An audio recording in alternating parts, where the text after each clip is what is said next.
గా మధ్యప్రదేశ్ లో cold reef అనే దగ్గరకు తాగడం వల్ల 24 మంది చిన్నపిల్లలు చనిపోయారు. దానికి కారణమైన ఫార్మాస్యూటికల్ మ్యానుఫ్యాక్చర్ ని అరెస్ట్ చేశారు. కానీ పోయిన చిన్నపిల్లల ప్రాణాలు అయితే తిరిగి రావు కదా.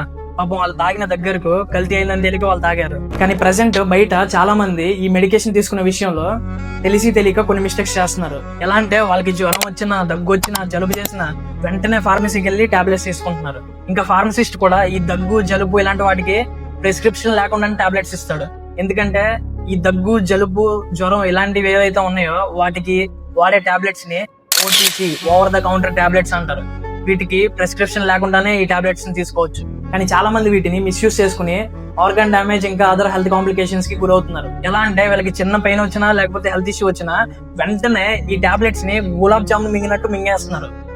కానీ ఈ టాబ్లెట్ ఒక కెమికల్ అని మర్చిపోతున్నారు. కెమికల్ డ్రగ్ ఏదైతే ఉందో అది ఒక సూపర్ వెపన్ లాంటిది. దాన్ని కరెక్ట్ గా యూజ్ చేస్తే ఎంత గుడ్ ఎఫెక్ట్ ఉంటుందో దాన్ని ప్రాపర్ నాలెడ్జ్ లేకుండా యూజ్ చేస్తే అంతే బ్యాడ్ ఎఫెక్ట్ ఉంటుంది. సో ప్లీజ్ మీరు ఈ ఓటీసీ మెడికేషన్ యూజ్ చేసే ముందు మీకు తెలిసిన ఆర్ఎంపీ డాక్టర్నో లేకపోతే మీ ఫ్యామిలీ డాక్టర్నో లేకపోతే మీరు టాబ్లెట్స్ తీసుకునే ఫార్మసీలో ఉన్న ఫార్మసిస్ట్ ని టాబ్లెట్ గురించి పూర్తిగా తెలుసుకోండి.